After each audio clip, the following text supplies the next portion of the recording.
나는 누구인가? 내가 속한 우리 이 공동체는 어떤 공동체인가를 아는 것은 참 중요하지요. 우리는 정체성이라는 말로 나는 누구이고 우리가 속한 공동체는 무엇을 추구하는가를 설명하기도 합니다. 정체성이 분명해야 인생의 목적을 알 겁니다.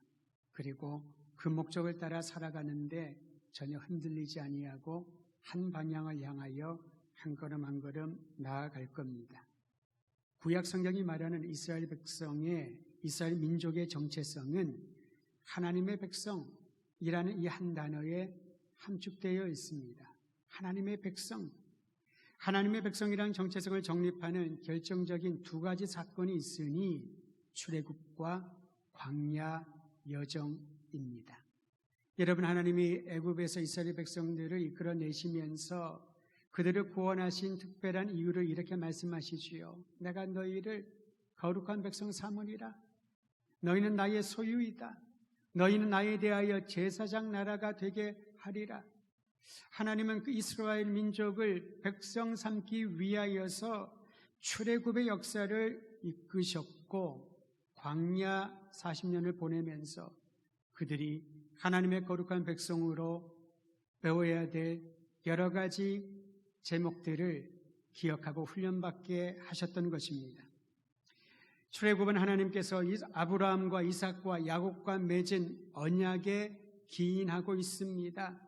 여러분, 하나님께서 이스라엘 민족을 기억하신다, 그들의 선조와 맺은 언약을 기억하고 계신다, 이 자체가 놀라운 복이지요.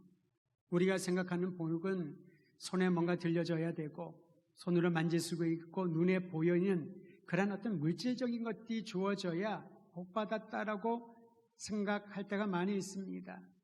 그러나 하나님께서 나를 기억하신다, 하나님이 우리 가정과 우리 민족을 기억하신다, 이것이 참으로 놀랍고 영원한 복인 줄 믿으시기를 바랍니다. 무기력한 이스라엘을 애굽의 압제에서 건져주신 하나님은 그들을 단 한순간도 잊지 않고 기억하고 계셨습니다. 출애굽을 통하여 가르쳐 주신 놀라운 메시지지요. 이스라엘이 광야에서 보낸 40년은 하나님과의 관계를, 백성됨의 관계를 재건하는 시간이었습니다. 하나님은 이스라엘 자손을 주님의 거룩한 백성으로 삼기 위하여 시내산에서 계명을 주셨습니다. 성막을 건립하여 하나님만 예배하게 하라는 것도 주님과의 관계를 새롭게 세우기 위한 목적이었던 것이지요. 여러분, 우리가 때로는 광야 학교라고 부르지 않습니까? 40년 동안 그들이 훈련을 받았다는 의미에서 광야 학교라는 말을 가끔 쓸 때가 있는데요.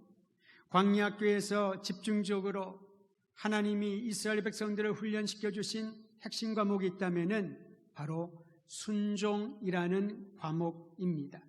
순종이야말로 하나님과 그의 백성 사이의 관계를 가장 잘 설명해 주는 단어가 아닐까 싶습니다.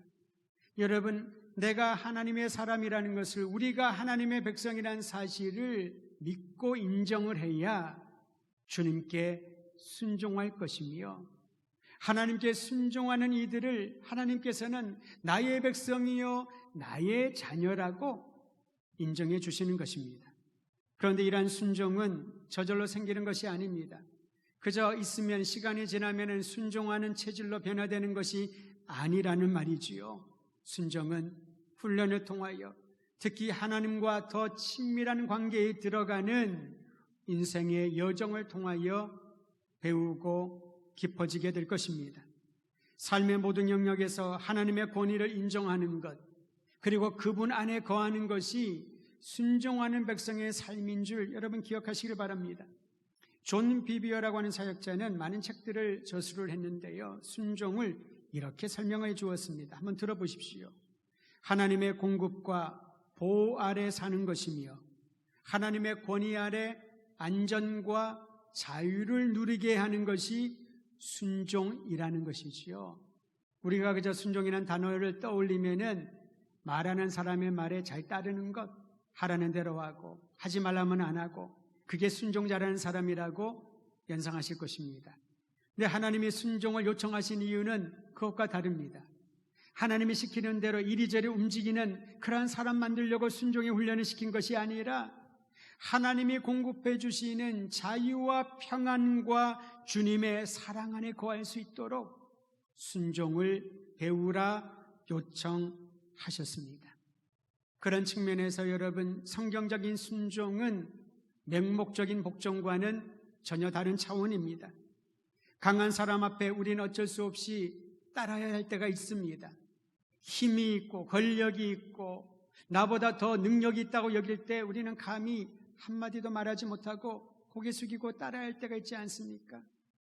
반대로 스스로 힘이 있다고 생각을 하면은 다른 사람들을 자신의 힘 앞에 무릎을 꿇리고 조아리게 만들려고 하는 그런 생각을 합니다. 그래야 그 사람이 순종 잘한다라고 생각을 하지요. 네, 여러분, 성경적인 순종은 그와는 전혀 다릅니다.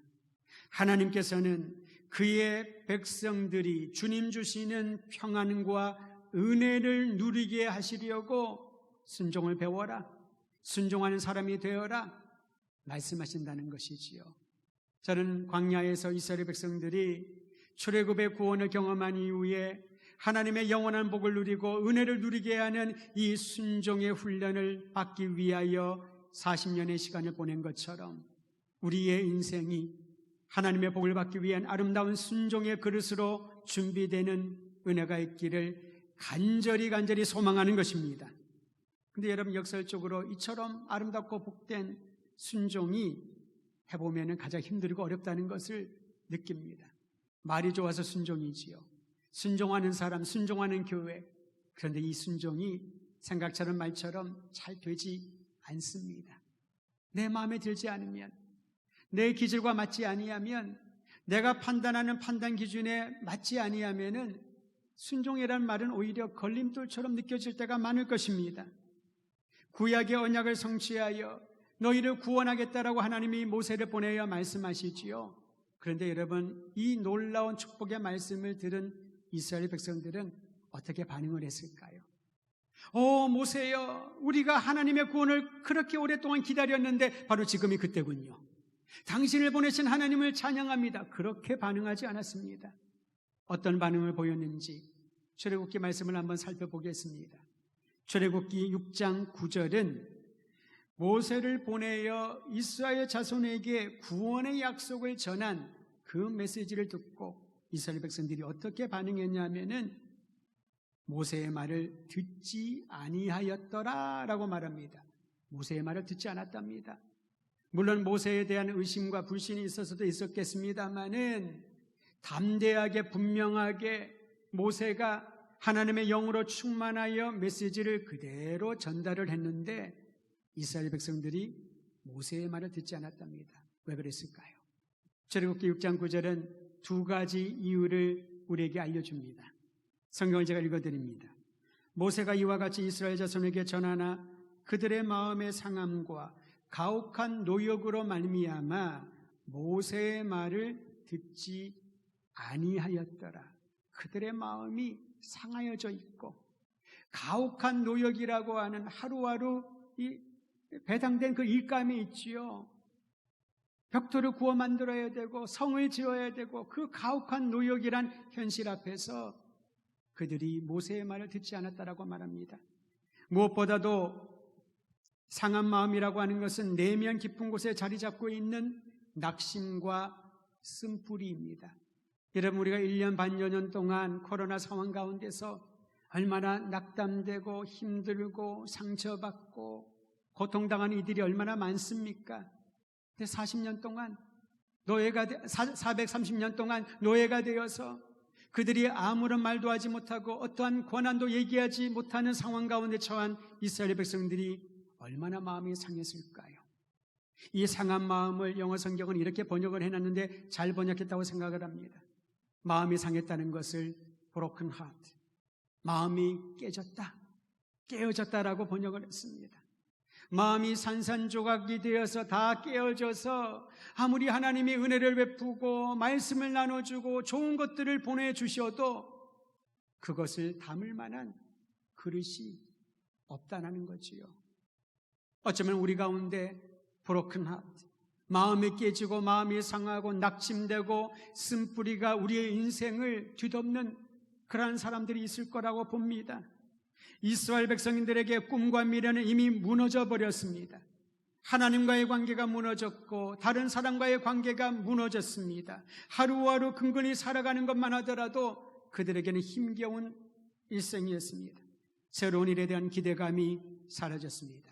그렇다 보니 하나님의 구원의 약속을 모세가 정해도 그것을 들을 수 있는 귀가 없고 듣지 않았다라는 겁니다. 두 번째로 모세의 말을 듣지 않았던 그 이유는 반복되는 가혹한 노역 때문이었다고 합니다. 너무나도 힘겨운 현실 앞에서 심신이 지쳐 있었고 주눅이 들어 있었지요. 자신감이 없습니다. 눈빛이 흐려져 버렸습니다. 애굽에서 보낸 기나긴 노예 생활은 그들에게서 희망이란 단어를 아예 지워버렸습니다. 희망이 뭐지?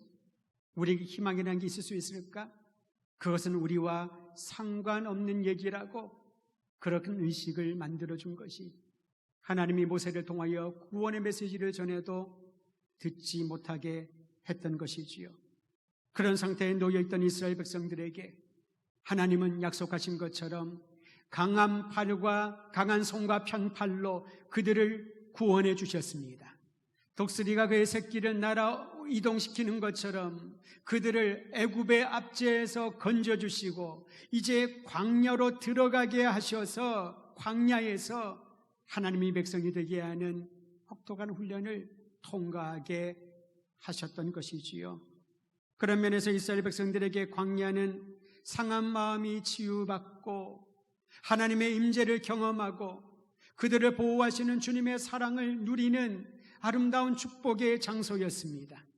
사람이 살기에 부적합한 광야라는 환경에서 그들은 하나님을 만났습니다. 하나님을 예배합니다.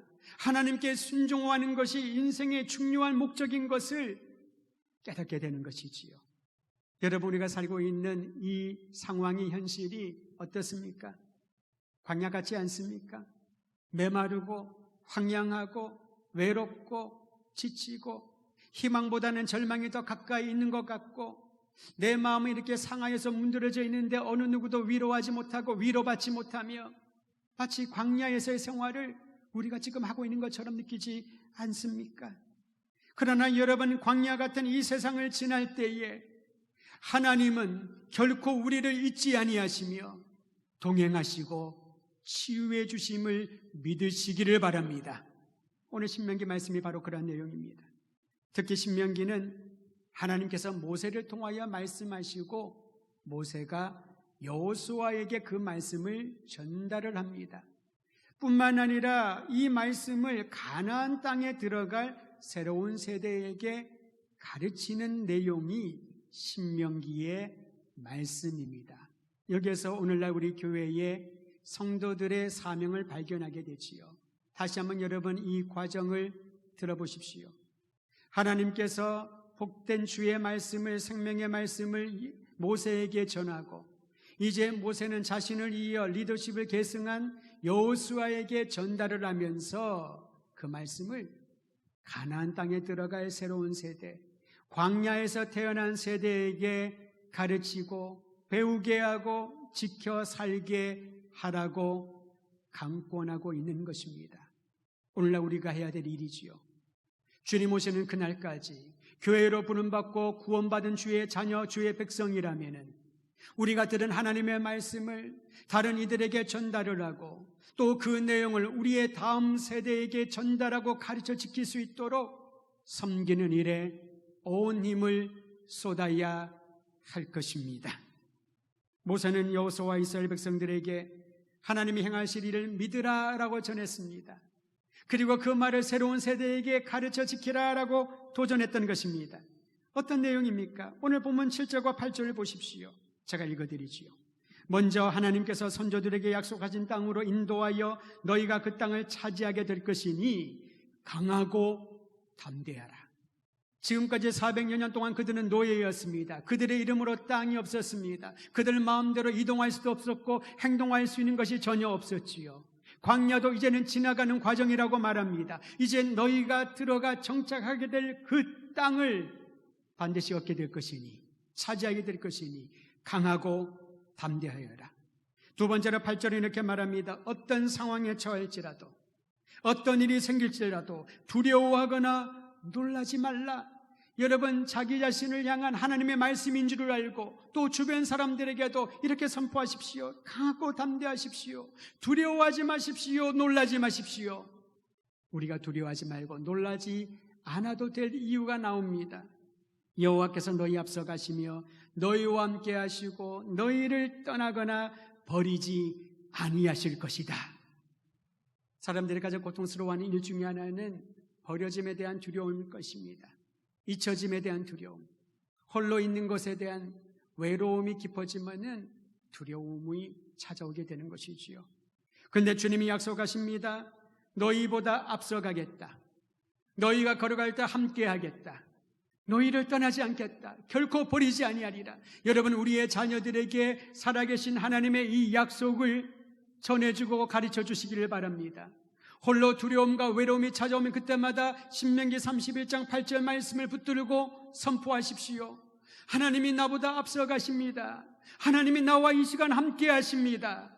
주님은 나를 결코 떠나지 아니하고 나와 함께 하십니다. 이 약속을 믿으라 라고 하나님은 모세에게, 그리고 여호수아에게, 새로운 세대에게 도전하십니다.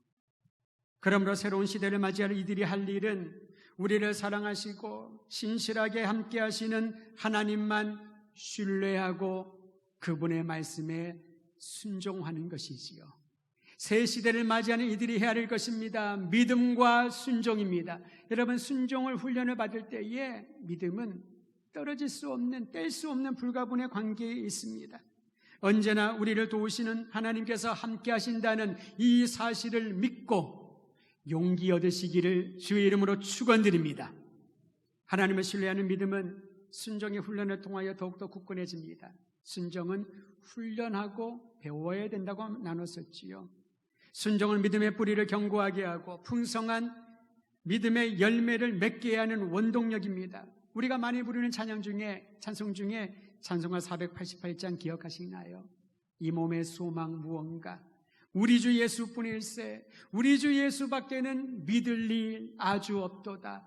굳건한 반석 되시니, 주님은 나의 반석이시니 내가 그 위에 서리라. 여러분, 이번 이렇게 짧은 찬송의 구절에서 하나님께 순종하는 이들에게 주님이 굳건한 믿음의 반석 위에 서게 하시고, 주님의 그 믿음의 반석 위에 서 있는 자들은 주님이 말씀하시는 바를 우리가 생각하기에 해롭게 여겨지고, 내가 이걸 할 수 있을까?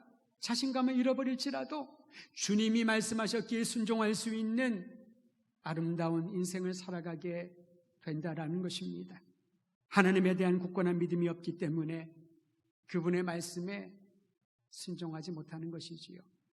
오랜 신앙생활 하는 분들의 고민이 그렇습니다. 상담할 때도 그런 얘기를 많이 합니다. 목사님, 제가 순종하기를 원하는데 참 어렵습니다. 그 정답입니다. 참 순종하는 게 쉽습니다. 순종하니 너무너무 기쁘네요. 좋네요. 그렇게 말하는 사람을 들어보기 참 드뭅니다. 왜냐하면 나의 상황이, 내 내적 상태가 순종하기에 어려운 상황들이기 때문에 그렇지요. 그러나 하나님을 신뢰하면 순종할 수 있는 힘을 얻게 되는 것입니다. 저는 우리 더드림교회 성도들이 이 놀라운 영적 비밀을 날마다 맛보며 경험하게 되기를 간절히 소망합니다. 믿음과 순종은 신앙 공동체를 영적으로 성숙하게 합니다. 건강하게 만들고 조화를 이루어가게 합니다. 그 다음에 말씀해 보면 모세가 율법을 써서 제사장들과 이스라엘 장로들에게 준 장면이 나타나는데 참 이 장면이 인상적입니다. 순종은 믿음과 불가분의 관계가 있을 뿐만 아니라 순종은 영적 질서를 통하여서 더욱더 배워가게 된다는 원리를 이 말씀을 통하여 깨닫게 되지요. 모세가 하나님의 말씀을 써서 대언하는 것이요. 그리고 제사장들에게, 이스라엘의 장로들에게, 리더십에게 전달을 합니다. 그리고 그들이 그 말씀을 백성들에게 또 후대들에게 가르치고 전달하게 하는 것이지요. 영적 권위에 대한 오해가 참 많이 있는 것 같습니다. 어쩌면 우리가 생각하는 권위라는 단어가 힘을 부여하는 그러한 이미지가 강해서 그럴 수가 있지요. 권위가 있다 그러면 그 사람 앞에서는 말 한마디 해도 안 되고, 권위가 있다 그러면 우리는 항상 듣고 적어야 되고, 그러한 모습들을 우리는 여러분 주변에서 자주 보지 않습니까? 그런데 영적 권위는 그것과 다릅니다. 하나님이 왜 권위를 주셨을까? 왜 영적 지도력을 주셨을까? 이유는 하나, 모든 신앙 공동체 성도들을 순종하는 하나님의 백성으로 세울 수 있도록 섬기라고 주신 도구요 선물인 것이지요. 영적 질서는 조화가 중요합니다. 간혹 우리는 영적 질서를 세워야 돼라고 말할 때 무엇입니까? 일반적인 생각에 권위를 내세우지요. 누가 말하면은 그냥 삐뚤삐뚤거리는 줄도 제대로 딱 맞추고, 누가 한마디 하면 일사불란하게 움직이고, 그것이 권위라고 생각을 합니다. 그런데 성경에서 가르치는 영적 권위는 조화를 이루는 것입니다. 있어야 할 자리에 있는 것, 해야 할 것들을 각자가 그 기능을 잘 수행하는 것, 이것이 바로 영적 권위를 주신 목적인 것이지요. 간혹 신앙 공동체에서 직분이나 직임을 오해를 할 때가 많이 있는데요. 직분을 받았다, 직임을 받았다라고 할 때 그것을 자기 자신에 대한 공동체의 가치 평가라고 생각을 합니다. 내가 직분을 받았다 그러면 사람들에게 더 존중을 받고 더 높임을 받는 것이라고 생각을 하지요. 그런데 반대로 직분을 받지 않으면은 사람들이 공동체가 나를 중요하게 여기지 않고 무시한다라고 상처를 받을 때가 참 많이 있습니다. 여러분, 그렇지 않습니다. 여러분, 그런 생각 가운데 우리가 있기 때문에 직분이 주어지면은 누구보다도, 다른 사람보다도 조금 높은 위치의 권위자라고 생각을 하다 보니까 직분을 받지 않았을 때 얼마나 서운하나요? 상처받는다는 사람들이 얼마나 많이 있습니까? 그러다 보니 교회마다 어떤 일꾼들을 세우고, 의도는 좋지요. 일꾼을 세운다, 충성할 사람들을 세운다, 다 의도는 좋지만은 그 결과에 따라서 사람들이 상처받고 전화하고 이리저리 나와서 사람들의 말을 만들고 힘들게 하고, 그런 일들이 비일비재하지 않습니까? 새로운 시대에게 새로운 생각과 성경적인 가치관이 분명히 세워져야 하는 것입니다. 직분은 공동체를 섬기라고 주신 은사입니다. 그러므로 직분을 받은 사람들이 할 일은 하나지요. 섬기라고 준 거예요. 직분을 받았지만 섬기지 않는다면 그것도 오해인 겁니다. 직분자는 곧 섬기는 사람을 칭합니다. 직분은 서열이 아니라 영적인 질서이지요. 영적 질서는 자신의 권위를 세우는 것이 아니라 모두가 원활하게 잘 지나가도록 만들어주는 겁니다. 가끔 여러분 봉사하시는 분들 길거리 가다 보면은 모범 기사분들, 경찰관이 아닌데요, 바쁜 일상에서도 그분이 시간을 내어서 교통질서를 돕는 경우들이 있지요. 영적 질서도 비슷하다고 봅니다. 무질서한 그 거리를 질서 있게 신호에 따라 움직일 수 있도록, 너무 나서면 잠깐 기다리시라고 말하고, 그리고 멈추고 뭘 해야 될지 모르면 지금 가셔도 된다라고 알려주는 것이 직분을 가지고 영적 질서와 권위를 행사하는 것이지요. 지체들을 그리스도 중심으로 조화를 이루게 하는 것, 건강하게 성장하는 일에 관심을 두라고 하나님께서 모세를 세우시고 제사장들을 세우시고 이스라엘의 장로들을 세우시고 하나님의 말씀을 전하라 명하신 겁니다. 저는 우리 교회가 영적 리더십이, 성경적인 영적 리더십이 올바르게 작동되어서 건강한 공동체를 세워나가는 모범적인 신앙 공동체가 되기를 주의 이름으로 축원드립니다. 이 일에 우리가 올바른 이해를 가지고 있어야 된다는 겁니다. 공동체 안에 리더십을 통하여 전수되는 순종의 훈련은 지속되어야 된다고 말합니다. 나는 순종을 하지만 우리의 다음 세대가 순종하지 않는 세대가 되어서는 안 되겠지요. 그것을 계속 가르쳐 지키라고 합니다. 체질화되도록 반복하여 연습하고 훈련하고 배워야 되는 것입니다. 그런 말을 많이 하지 않습니까? 몸이 기억을 한다고. 순종의 훈련은 몸이 기억하도록 계속해서 가르쳐 주어야 되는 것이지요. 성경은 그 방법을 이렇게 말해줍니다. 매 7년째인 안식년이지요, 하나님께 예배하기 위하여 나오는 모든 이들에게, 특별히 초막절에 모세가 받아 쓴 하나님의 율법을 낭독하여 듣게 하라 라고 말합니다.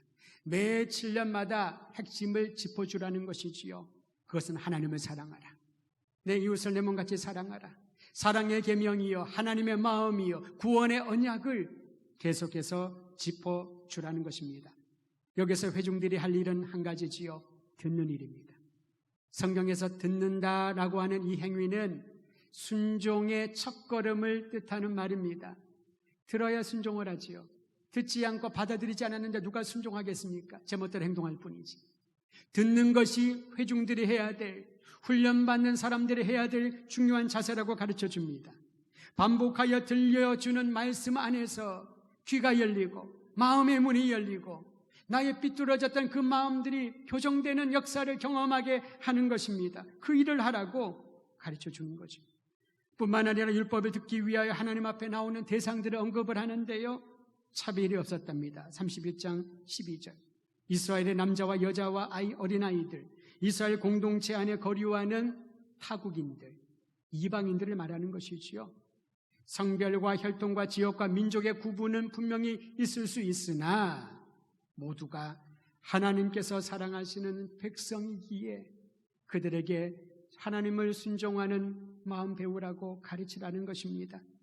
하나님이 사랑하시는 그 사랑은 끝이 없고 무한한 것을 여러분 기억하시기를 바랍니다. 이스라엘 백성은 광야에서 전인격적인 삶의 변화를 경험했습니다.